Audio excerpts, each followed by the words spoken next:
the messenger of God to mankind and the jinn in Islam. He was sent to bring the worlds back to the unification of God and his worship like all the prophets and messengers, and he is their seal, and he was sent to all people, and Muslims believe that he is the most honorable of creation and the master of mankind, and they believe in him infallibility.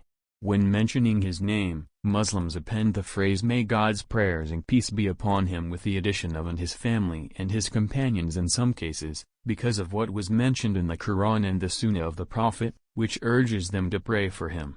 The Prophet Muhammad left a great impact on the hearts of Muslims, and the manifestations of their love and veneration for him increased by following his command, way of life and devotion to God, and their memorization of his words, actions and attributes, and collected this in books known as biography books and the Prophet's Hadith, and their celebration of his birth in the month of Rabi al-Awwal every year.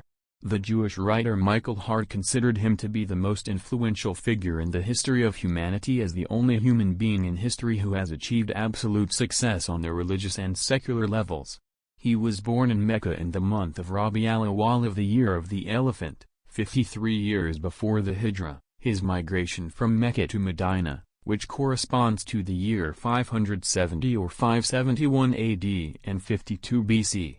The father was born an orphan, and lost his mother at an early age, and was raised under the care of his grandfather, Abdul Muttalib, and then his uncle Abu Talib, where he grew up, and at that time he worked in shepherding and then in trade.